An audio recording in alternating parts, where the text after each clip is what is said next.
Hello and welcome to the Connected Community Podcast. I'm so excited to have my guest today, Benedict Beaumont, and we talk about breathwork.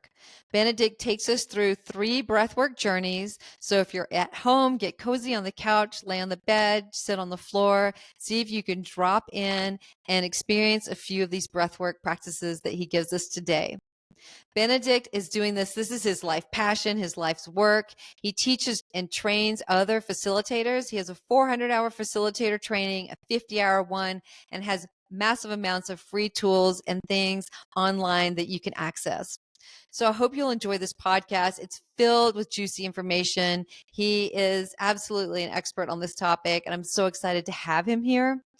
And if you're enjoying the podcast, please take a moment to give us a like, a share, and a subscribe. And I'm going to hop on in with Benedict. I hope you'll enjoy.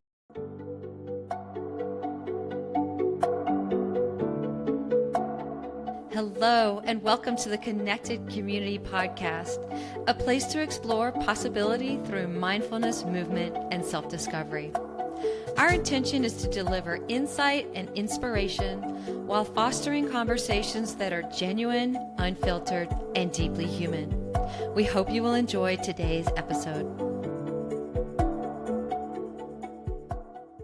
Hi, Benedict. Welcome to the Connected Community Podcast. I'm so excited to be chatting with you today. So much for inviting me in and allowing me to connect with some of your listeners. Before we do anything else, would it be all right if we just shared a few breaths together? Yes, let's do it.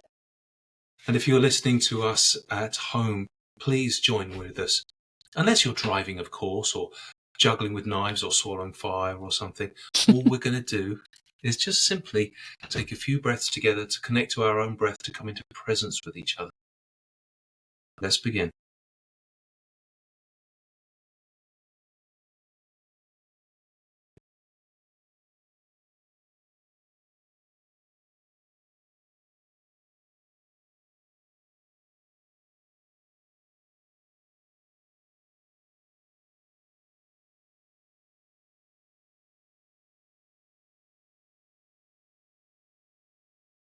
Thank you. Yeah, thank you. Can you feel what a difference that makes? Yeah, you start. If we all did that before every conversation, there would be so much less anger in the world.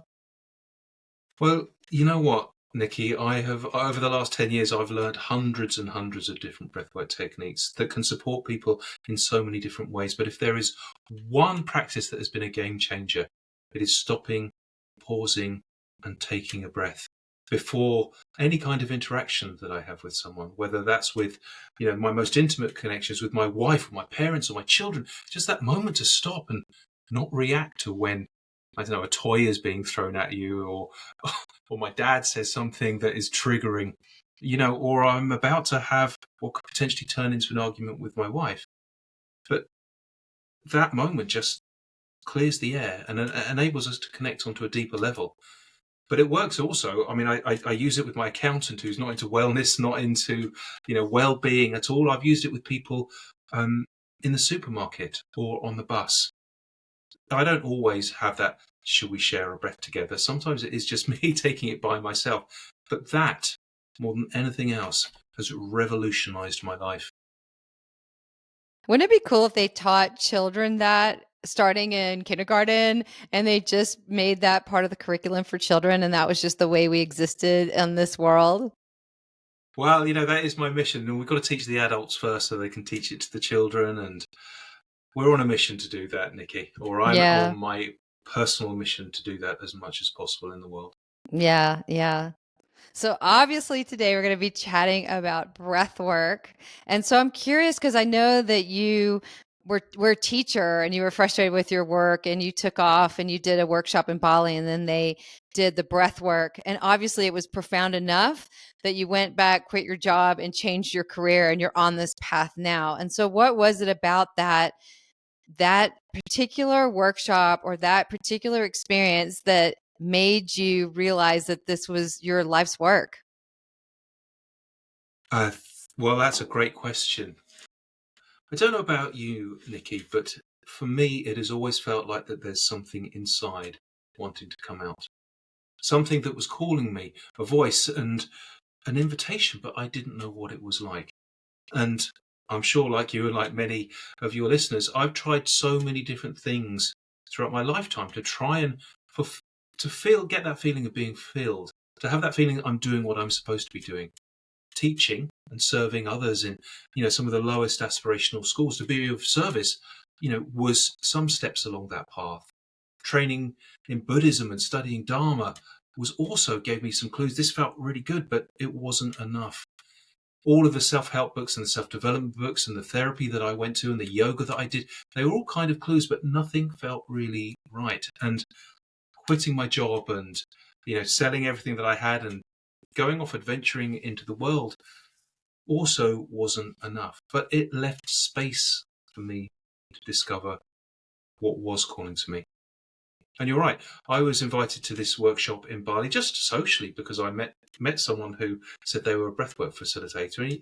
And, my immediate thought is probably what everyone who's listening to this is going to say. I know how to breathe. I've been breathing all my life. And so I was like, yeah, okay, whatever. I'll come along. We'll do a little bit of, I don't know, alternate nostril breathing, which looks really weird to me. Maybe we'll lie on our back and do some belly breathing, and there'll be some nice music playing, and we'll all have a lovely, relaxing time. That isn't what happened. We were instructed to do this quite invigorating breathwork technique. The music that was put on reached quite a big crescendo and peak. And suddenly I was in a room of people who were having extraordinary reactions. So a person on one side of me was screaming like they were being stabbed. Wow. On the other side of me, someone was screaming, but like they were having a full body orgasm. Yeah. And on the other side of the room, I could hear someone laughing, like their sides were like splitting, that kind of earth-shattering laughter, like they've, I don't know, been told the secret to the universe. And I was, what is happening here? And then suddenly I had my own experience that was absolutely life-changing. I don't often talk about this very much, but I saw angels. And I'm an atheist, and I'm definitely not a Christian. And yet I saw beings of light around me. I was like, whoa, what's happening here? And what they put in the air. So it was this extraordinary experience of like, what? I'm getting this through breathing?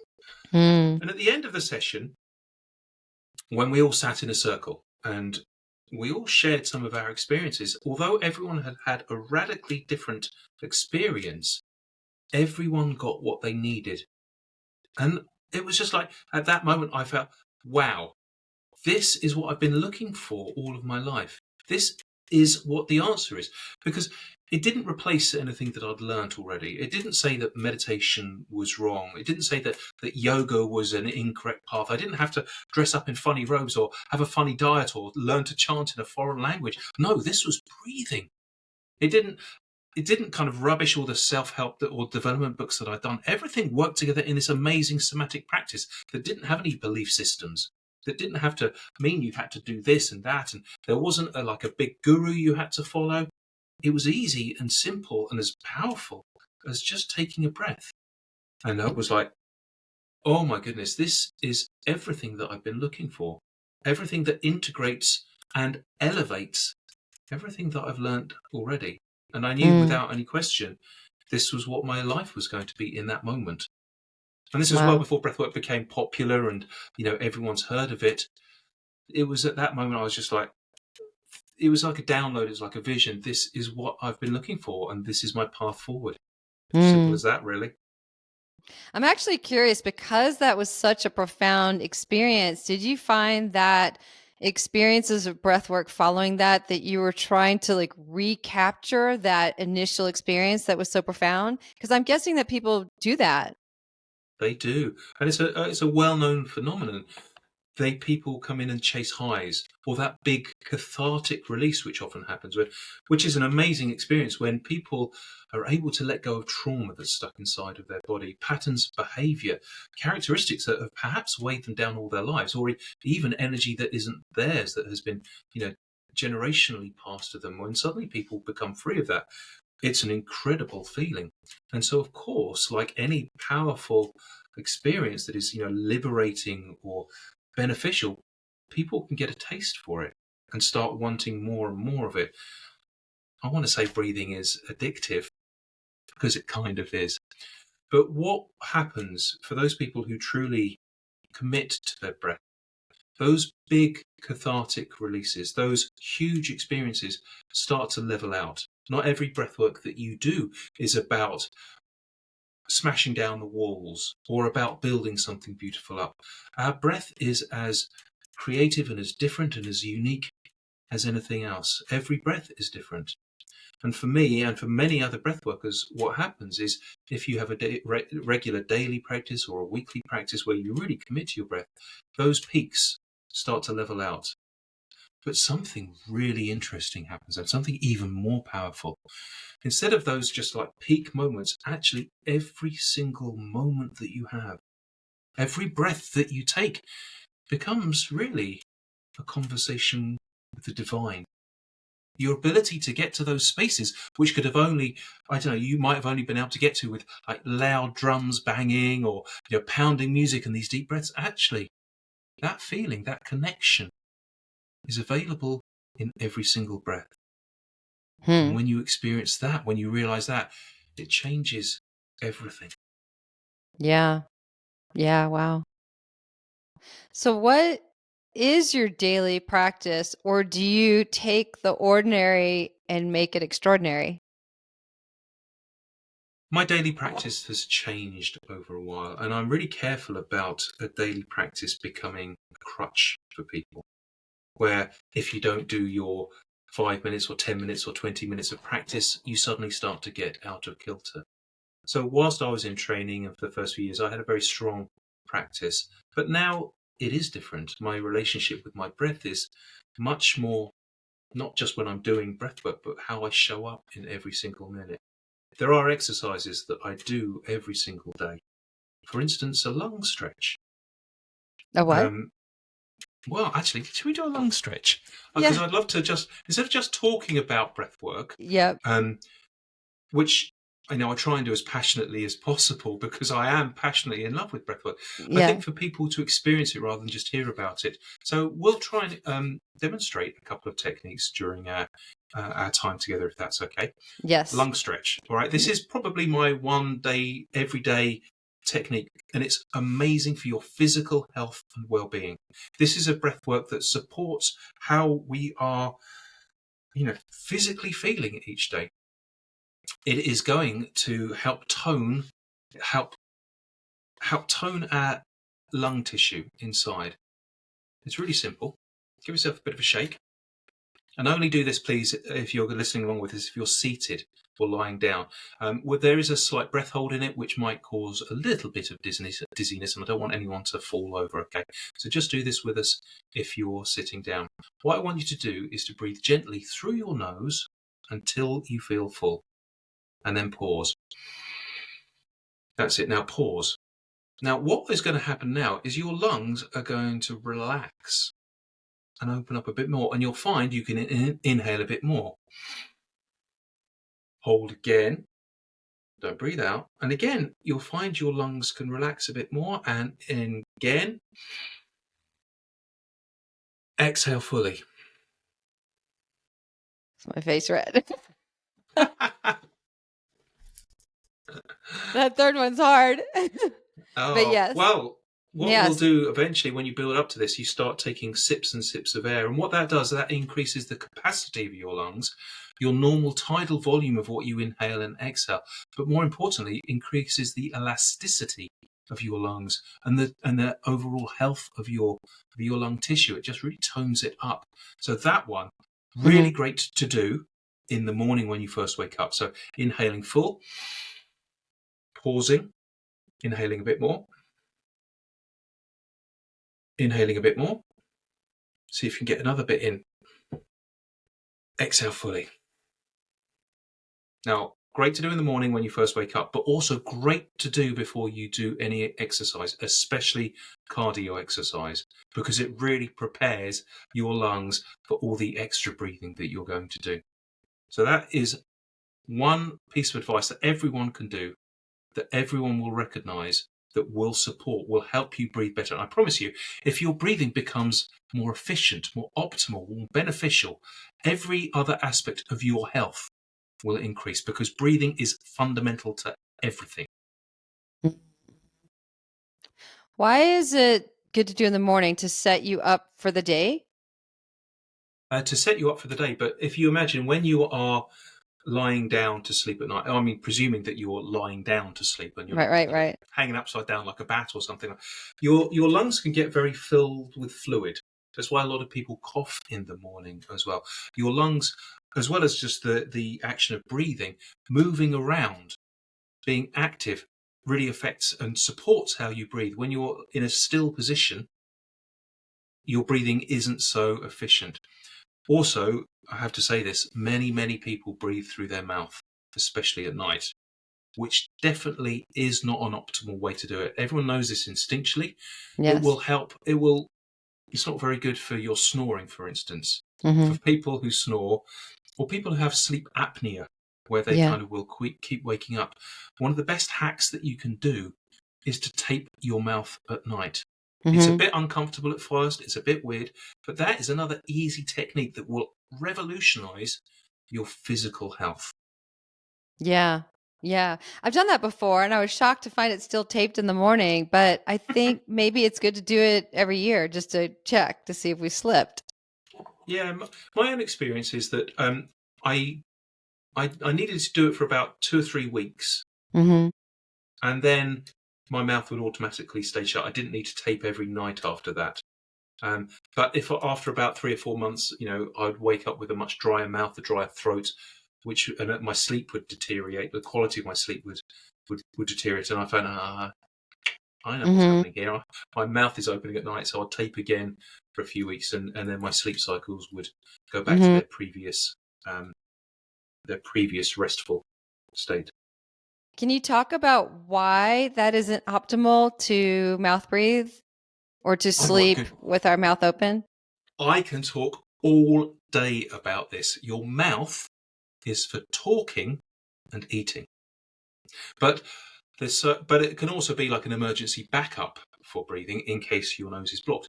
But in our current society, for various environmental reasons, central heating, for instance, is one of them. Um, our diet is another one. People tend to overbreathe through their mouth, and if you're watching people, you can see people who are mouth breathing. But the fact is, our nose has got so much more equipment in it to make the air that comes into your lungs optimal. So first of all those little unsightly nose hairs, they are there for a reason. They will Mm-hmm. help filter the air. They will help clean it of dust mites, even around to the pathogens that kind of come in. But it isn't just that happens. As the air goes up through the nostrils, all your sinuses, they are like this miracle piece of equipment that will warm the air. So it's the right temperature when it hits your lungs. And that means the oxygen exchange is going to be at a much higher level, the efficiency. It will moisten the air, and so it is the right humidity when it hits your lungs. And that will also enable oxygen transition. But there's more.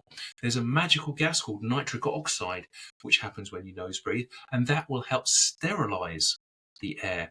It will also help vasodilation in your body. So the oxygen is transferred much more quickly. It Mm-hmm. does this really weird thing that people don't know about. When you breathe in through your nose, it spiralizes the air. So it Mm-hmm. kind of starts to hit, more of the air hits against the surface of your nasal passages. And that's where there's so much like little tiny hairs called cilia, and some of the mucal membranes, which will also help clean and sterilize the air and trap pathogens. And that's just a few of the things that our nose has, this magical piece of equipment that it Mm-hmm. does. If you're into the energetic side of breathwork, not just the physical well-being side of Yeah. breathwork, our sinuses aren't actually particularly well studied. But this whole area where the air passes up through is the site of one of your chakra points as well. It's the most amazing, for me, one of the most amazing parts of the journey of the air as it comes into your breath. And yet energetically, it's also got this huge esoteric lineage behind of it, where all this energy is takes place in our body, on our third eye point as well. I don't think the two are unrelated, to be honest. So esoterically, energetically, but also physically, physiologically, scientifically, breathe through your nose. So much better for you. Yeah. Yeah. Are there any misconceptions about breath that you run into frequently? That's a great question, actually. Any misconceptions? It's Mhm. just breathing. Everyone knows how to do it. I think the people who have truly experienced the power of their breath is absolutely tiny. Everyone has heard and experienced some extent to recreational drugs, alcohol, for instance, or even psychedelics, for instance. Many people will have tried those, which are extraordinarily powerful. But that experience can also be felt by using the breath, and that is something that blows people's minds.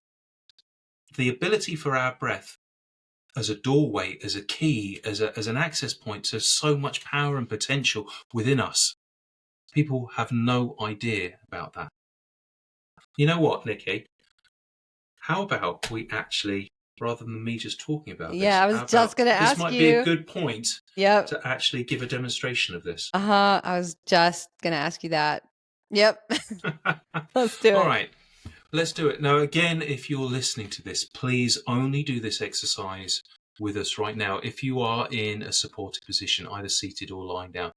Preferably in a quiet place where you'll be undisturbed for the next 5 or 6 minutes. Don't do it if you're driving. Don't do it if you're surrounded in a busy place or, in an office chair. I mean, you can do it in an office chair if you want. You might get a few funny looks from everyone around you. But we're going to do something called conscious connected breath, which is one of the main techniques that we teach, which was the breath that I was taught when I had that big experience that I shared about at the beginning. This is a breath that can change everything within just a few breaths, which includes great physical healing, great emotional balancing, perhaps letting go of trauma. And then it is also an invitation to spiritual awakening as well. Our breath supports all of us on these different levels. The way that it works is because deep down, our bodies are really wise. They kind of know what we need to do at any moment.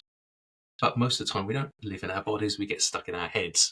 And That's we're true. thinking about, I've got to pay this bill, or I'm having an argument with my partner, or I've got this deadline happening, or, someone said something terrible to me yesterday. We're all up here. Our monkey minds are just whirring all the time. When we're doing this breath work, we're giving ourselves a bit of space and time to truly drop into our bodies. Mm-hmm. But as you'll experience in a few moments, this breath is like rocket fuel. It's like life force, it's prana, and our bodies know what to do with that energy. And it might be physical healing, it might be emotional balancing, a trauma release, or a moment of spiritual awakening, or connection to the magical or the divine or past or future lives. All of those are things that I've experienced personally and supported people with. So, well, let me ask you a question really quickly. Sure. Is it okay if you're sitting to have your legs crossed, or is it important to have them uncrossed? You'll probably have a better experience with your legs, feet on the floor, but it's not essential if you're more comfortable with your legs crossed. So one of the things I love to say is there's no wrong way to do this. In so many ways we get these messages, you're doing it wrong. It has to be done like this. And we get this little self, judgment critic in our head saying, you're not doing it right. And that becomes an internalized voice that is always criticizing us, which is so unhelpful. Wouldn't it be better if actually you can't do this wrong? Let's just play with it. Let's have fun with it and see what happens. And I'll try it with my legs crossed now. But you know what? I've got loads more breaths in me. Let's try it next time without our legs crossed. Right. Okay. Perfect. So what we're going to do is, I'm not going to teach the technique to you now. I'm actually going to teach it as we start to do it. But we're going to do this seriously. So I'm going to lead it gently in with a bit of a meditation first. So find yourself in a comfortable position, seated or lying down. And this might be hard for you, Nicky, but just for the next few minutes, I want you to take your podcast host hat off and just trust me. Okay? Don't think about anything else apart from following my instructions. Close your eyes. Breathe gently in and out through the nose. And as you breathe, feel your body. Feel how it moves. With each inhale and exhale, there is the rise and fall of your chest. But also the tiny micro movements of your body, how your weight shifts on your chair or on your bed.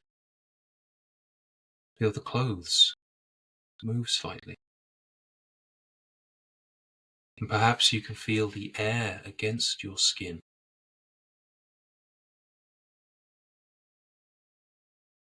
Now, bring all of your attention and all of your awareness to the sensation of the air entering and leaving your body through your nose. Slightly cool on the way in. All of your attention, all of your awareness to the sensation of the air entering and leaving your body.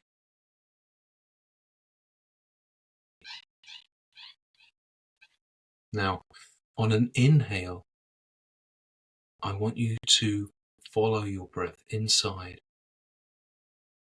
Take your awareness to that still, quiet place within. This is a place where all of us can find nourishment, can find rest. This is a place of strength. Here you are stronger than you know. Here you are also wise. You know the answers that you need. But here is also a vast reservoir of love, of kindness, of compassion, of patience. You are exactly where you are meant to be, and you're exactly who you are meant to be. So just feel for a moment. Rest in this space of quiet and stillness.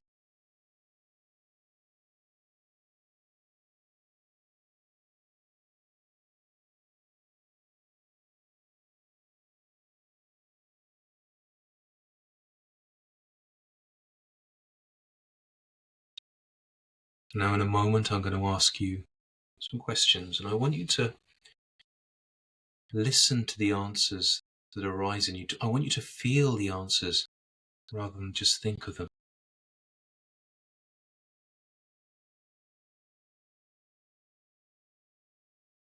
If there's something in your life that is holding you back, what would that be?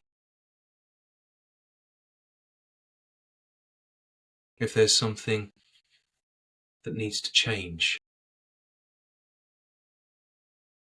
can you feel what that is?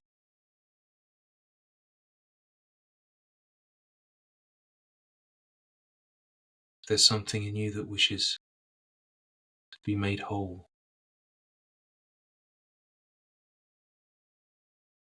can you hear it calling to you?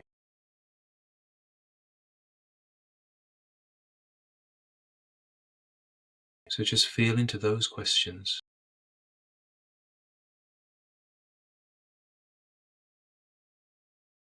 Now we're going to begin our breath work. We're going to breathe for about 90 seconds. I want you to open your mouth wide, really wide, as if you're a dentist. Start taking full body breaths.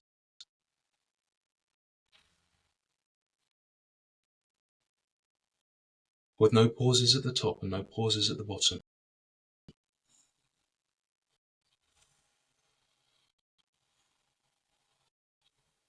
And it's okay if your throat goes dry.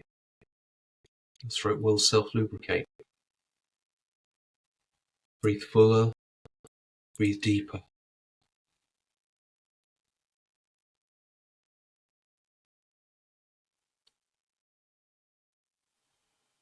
That's it.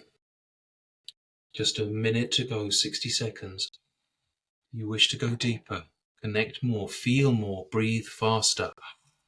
Open your mouth wider. Take in more of the air. That's it, keep going.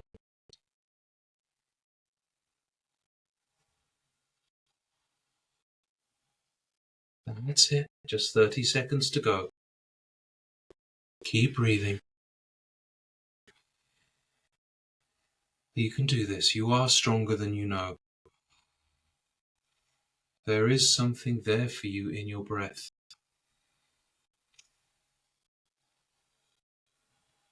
Just 10 more seconds. 3 more deep breaths.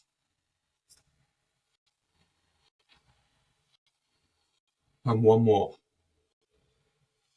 Now close your mouth. Breathe through your nose and put some pauses in. And just feel for a moment.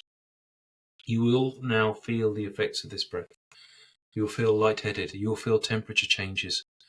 You will feel tingling everywhere. Your throat will feel dry. But these sensations will start to fade. But now is the time to return to those questions. If there was something in your life that needed to change, what would that be? There's something you needed to let go of. Do you know what that is? And if there's something inside of you that wants to be whole, can you hear it calling to you? So stay in this place, just for another few breaths. Listen to that voice within.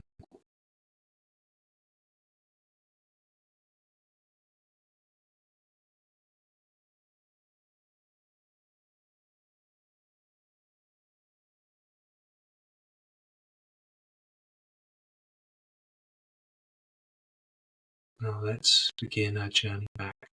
Just bring some gentle movements into your body. Your shoulders perhaps, stretching your arms.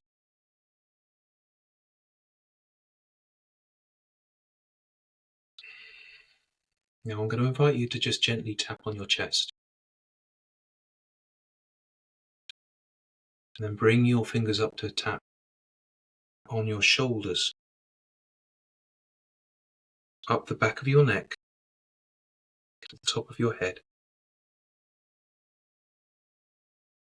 onto your forehead, down your face. And then tap your fingertips together. And then your palms together. And then let your hands come to rest in that position of gratitude. Thank you, Nicky, and thank you everyone who is listening for giving yourself the gift of your breath for just a few minutes. So when we give ourselves this gift, we give the whole world this gift in this moment. If your eyes are still closed, you can blink them gently open. Welcome back, Nicky. Thank you. Now, we always, after a breathwork, have an invitation to share.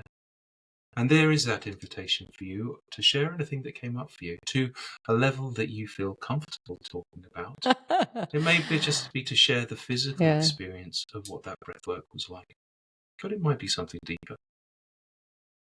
I think what came up for me was there has been this tendency to not speak my truth because of a fear of hurting somebody else, but it's creating harm for myself. About not speaking your truth, trying to support other people, but in the end, just harming yourself. Let's just have a breath with that, because Nicky, you are not the only person who feels this, who knows that. Let's just feel that with the breath, to honor that.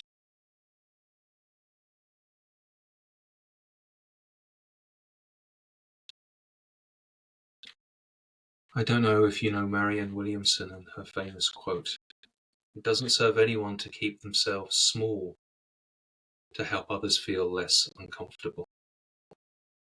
Thank you for that. Yes.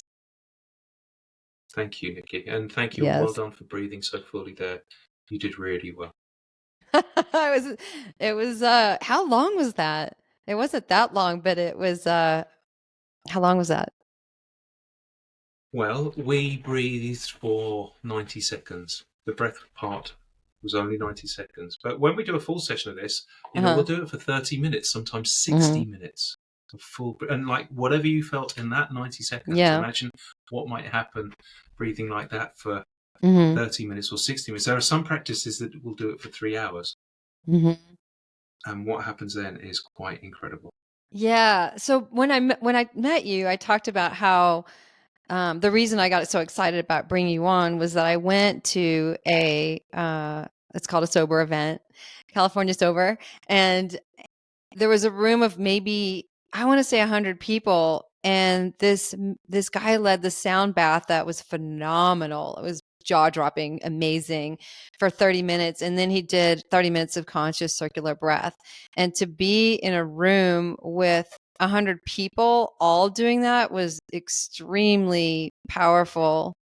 And I think it was beautiful. I think how I get in my own way, and I'm assuming that you this isn't new to you to hear this, is that I do struggle with the dryness of the mouth, and then sometimes the body sensations get so intense. I mean, it happened when we stopped breathing with this one, but it happened during the breath work with that longer extended one. Was that there was tetany, so I'd love for you to talk a little bit about that, and then just tingling, and then the dryness of the mouth. How do you get through that? Well, one of the things about breath work, and this is a really important foundational principle for me, is it is about empowering people to make the right choices for them. So often, whenever we have, say, a medical condition, or really anything, we will place our authority in others to tell us what is right and what is wrong, what we must do and what we mustn't do. For me, breathwork is about feeling our own wisdom, about connecting with that deep strength that we have inside to really know what is right for us, and that includes our breath. When we're doing a breath like that, we are in charge. We have the accelerator and the brake with our breath. And that's really important, that we feel what's right for us. So if any of the physical sensations are overwhelming, we can change our breath pattern. We can put pauses in. So those physical sensations, if they are too much, then of course, we don't have to smash everything down and break it through it and do it in one session. So you don't get a medal for like, for breathing for an hour in this particular style. No one's going to give you a pat on the back and say, well done, you did really well. You did that perfectly. If they do that, then that will also disempower you.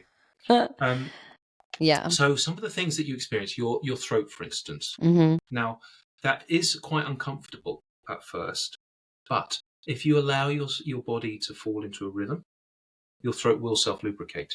You will move past that. But if it's too uncomfortable, hey, stop, take a drink, breathe through your nose. The tetany is something really interesting. For those people who haven't heard of this word before, it's sort of cramping. It's where parts of your body kind of lock up, often your hands, and you will get these rather cute little dinosaur hands.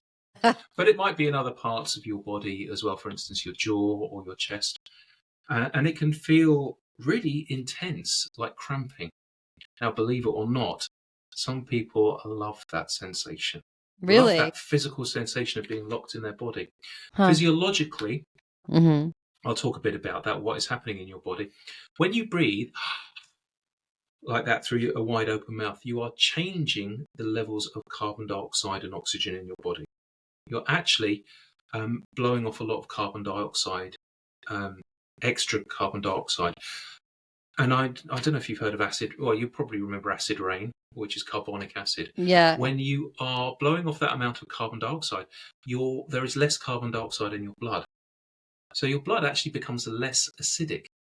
It becomes more alkaline, which has got all sorts of effects in your body.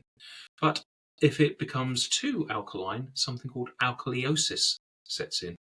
And that's where your body locks up. That is your body trying to balance itself. It's like doing extreme exercise. It can be really beneficial for your body to go to your edges physically. But it's very, very difficult to hurt yourself through breathing, by the way. It can be uncomfortable, but that's your body trying to get back into equilibrium. But here's the thing with tetany. It is associated, the physiological part of it is because you are exhaling too forcefully. Like that. Now, I didn't give this instruction to you, but one of the instructions that I usually give, at least if we're doing it longer than 90 seconds, is to make the inhale really forceful, but let the exhale be relaxed. Let it flow out of your body. If you do that, if you let the exhale just come out naturally without forcing it, you are going to keep your body in balance and you're not going to experience tetany. Unless you want to. If you force the exhale and you want to experience it, that's great, because energetically something really interesting can happen. One of the questions I ask people if they're in tetany, say, often what happens in our breath is mirrored elsewhere in our lives. How we breathe is often how we show up in life. If we are forcing our exhale, are there other ways in your life that you're trying to force something?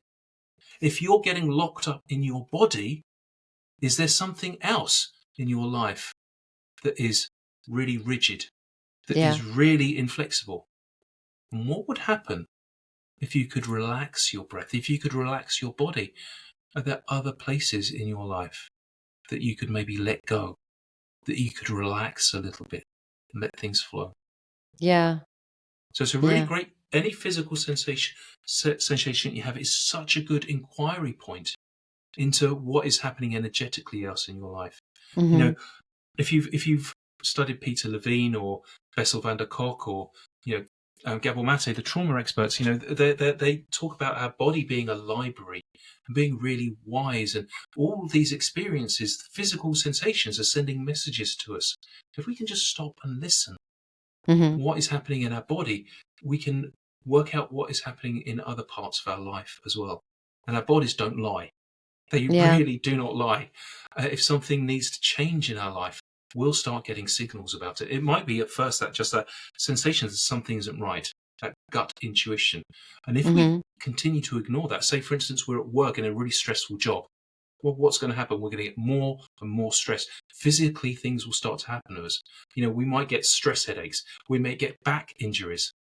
Or if the stress goes on over a chronic stress over a long period of time, that's going to build up to stomach ulcers, or perhaps even something really serious like cancer. And if we don't listen to those messages, well, our body's going to keep sending stronger and stronger messages until we are forced to listen to them. So do you believe this is a way to release trauma from the body? Well, Without any question. trauma is stuck energy, really. Yeah, that's exactly what it is. I mean, yes, absolutely. And there's lots of ways that you can do this, but for me, the breath is the quickest, easiest, most powerful, most accessible way to do this. There's all sorts of ways to do this, but your breath is a key, is a doorway into so much of that body's power, and releasing trauma or stuck energy or patterns of behavior that don't serve you. Your breath can do that so quickly and so powerfully. What does it mean when people fall asleep in the middle of a breathwork journey? Well, it can mean lots of things. That isn't always for me as a facilitator to tell you what your experience is. That really is a question that I would ask for you. For some people, it might be, you know what? I'm really tired and I need a rest. And the only way I'm going to give myself permission to do that is if I pay a lot of money to go on a workshop. And then, you know what? I'll feel okay about allowing myself to rest. Yeah. But there are other reasons that people might check out during a breathwork. Maybe they are reliving a trauma where they actually did check out. Or perhaps there's just so much inside of them that the only way that they can cope with it is to absolutely Mm-hmm. blank out. There isn't an experience that is wrong in breath work. Mm-hmm. What I generally look for as a facilitator, if people keep coming back and keep having the same experience, things might need to change in that pace. If they're just, if they're chasing highs, for instance, Mm-hmm. which is what you talked about at the beginning, or they're constantly checking out, in which case I might suggest something. Perhaps instead of lying down, why don't you try this breathwork sitting up? Or why Mm-hmm. don't you try as you breathe some gentle movements? Or perhaps we'll start some hand movements, or we'll change the music, because it's getting stuck in a pattern that isn't healthy in our breathwork or in our life. Mm-hmm. Yeah. Yeah, that makes sense. Yeah. Do you have any other tricks in your bag you can pull out for the podcast? I know you have a million, but can we do one more activity? Yeah, of course we can. The world that we live in is a world like has never existed ever before. The amount of stimulation that we get now has never existed from computers, from our phones, from TV, from the traffic noise outside. This is a point in history where we are bombarded all of the time with so much sensory stimulation that most of us live in an overactivated, hyper aroused state all of the Yes. time. Yes. Now, that's not intrinsically bad. The fight or flight reflex that we have is a really important part of it, but it's not healthy to get stuck in it all the time. We do need ways to drop into our parasympathetic nervous system, our rest and digest, to calm down a little bit. For most people, that is what most people need. And our Yes. breath, I mean, everyone knows at some level our breath is so powerful for this. Everyone knows that, like, if someone's a bit stressed, they'll say just concentrate on your breathing. If they've had no breathwork training, or someone's breathe. That's what everyone says. So Yes. this technique that I'm going to just share with you now is my absolute go-to everyday technique if I'm feeling stressed, anxious, or overwhelmed, if I'm feeling triggered.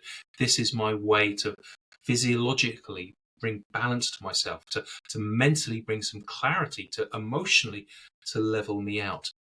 And the best thing about it is so simple and so easy, and it's secret. No one knows that you're doing it. You can do it all day Yeah. long, and it will Even only better. bring you benefit. Yeah. And we're going to do something called coherence breath work. Mm-hmm. And the simplest thing is we are going to match the length of our inhale to the length of our exhale. And when we do that consciously, when we bring our breath into balance, everything else in our body will come into equilibrium as well. So I'm going to lead this for you Mm-hmm. on a count. And we'll do about 2 or 3 minutes of this.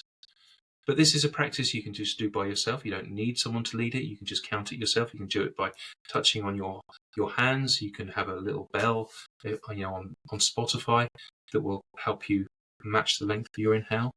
But you can just try it and play with it and see what works for you. Mm-hmm. You ready? Yes.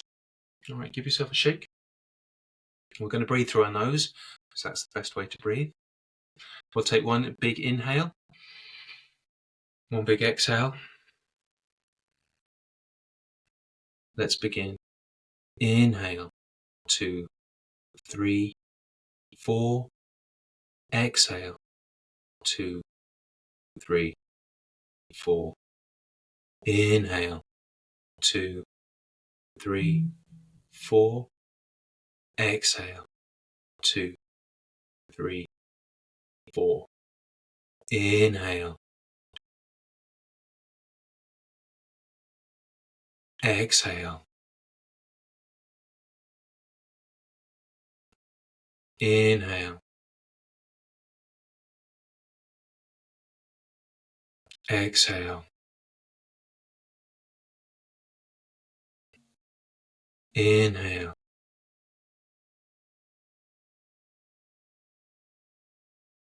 Exhale.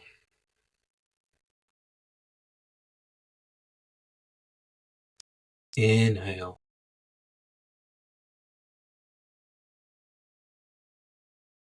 Exhale.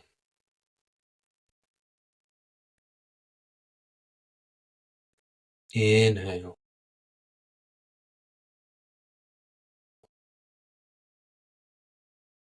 Exhale.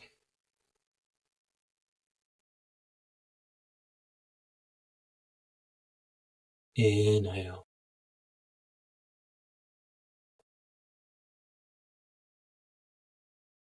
Exhale. And one last round. Inhale.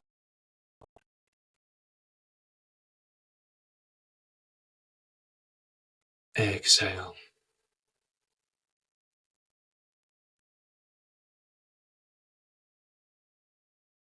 And then let your breath return to its own natural, relaxed rhythm. How do you feel now, Nicky? Super relaxed. Super relaxed. Yes. Yes. I felt like you were extending the time, no? I was. Well Okay. noticed. We Okay. started off with a count of 4, but I Yeah. gently started extending them to Okay. 5 and to 6. The key to this is matching the length of the inhale. Generally, if you can extend things, it will slow things down a little bit more, especially the exhale. But not everyone can do that. I do know some people who can do this to a count of 10 or 12. I can't, but some people can.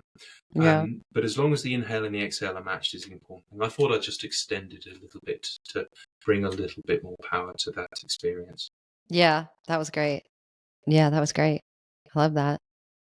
Is there a benefit to doing an inhale through the nose and an exhale through the mouth that's extended? You can do that. You can play around with it. There are Mhm.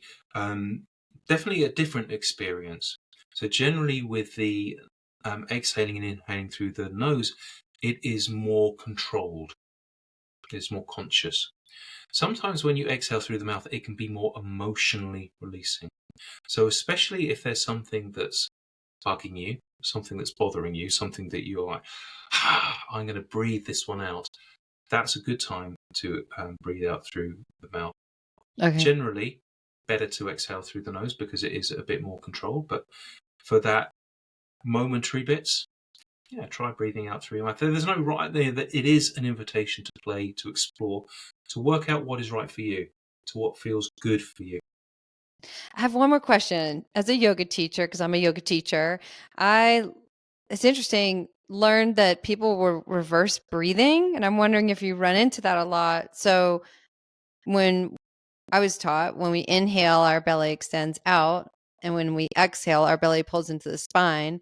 And as I was teaching that as a yoga teacher, I realized that a lot of people were reverse breathing.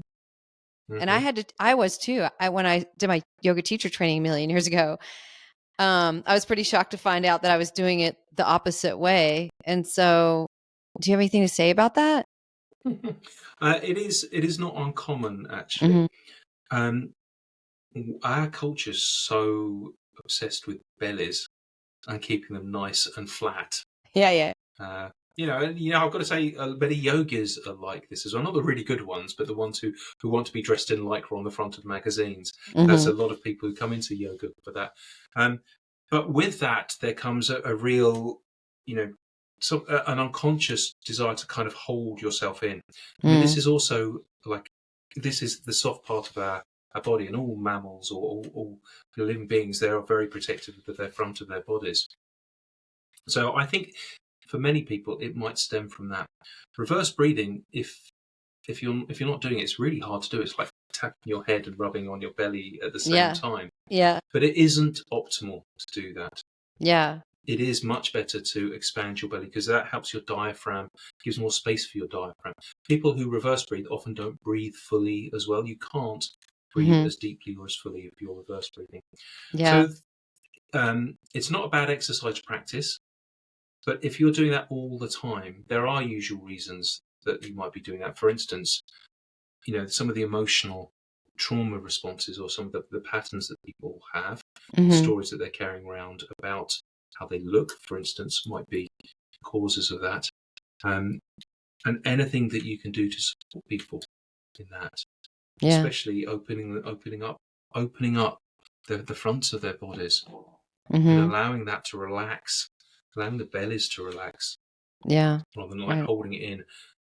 not being scared about showing your pot belly, for instance, or as I'm getting older, which is getting worse and worse, is something so liberating. It goes beyond just the physical benefits of increased optimal breathing, but the psychological weight that can be lifted from people is extraordinary.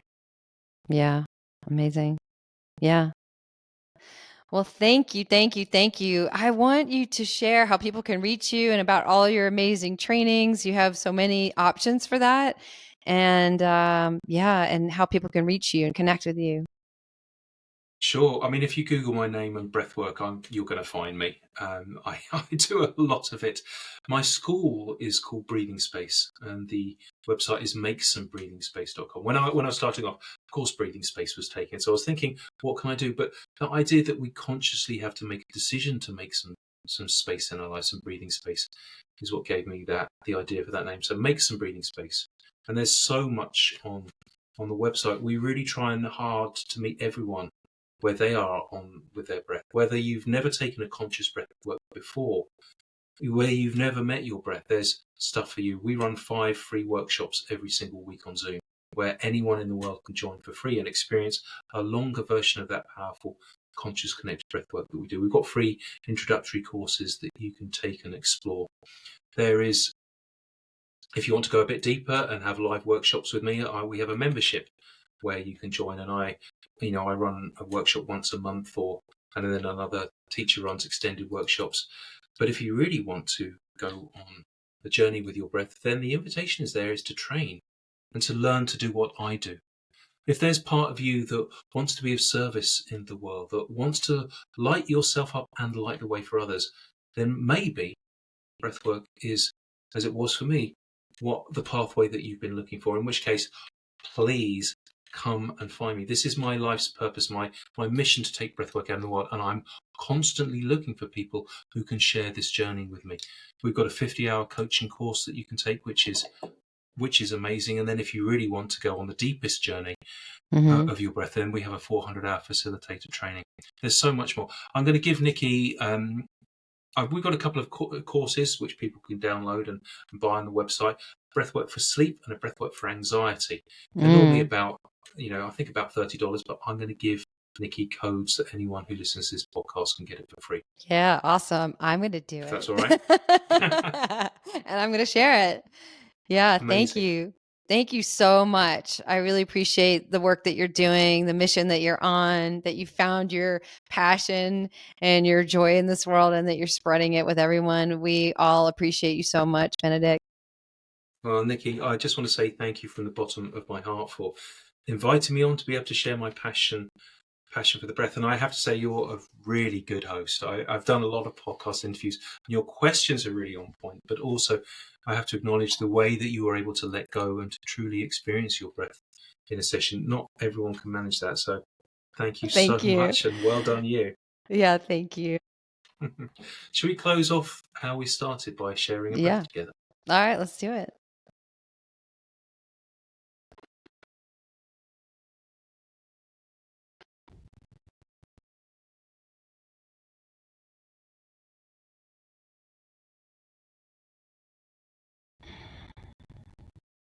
Thank you. Thank you. Thank you for listening to the Connected Community Podcast. If you enjoyed today's episode, please like, share, and subscribe. I can be found at www.nickyyoga.com, NICKYYYOGA.com. Until I see you again next week, I hope you have a beautiful day.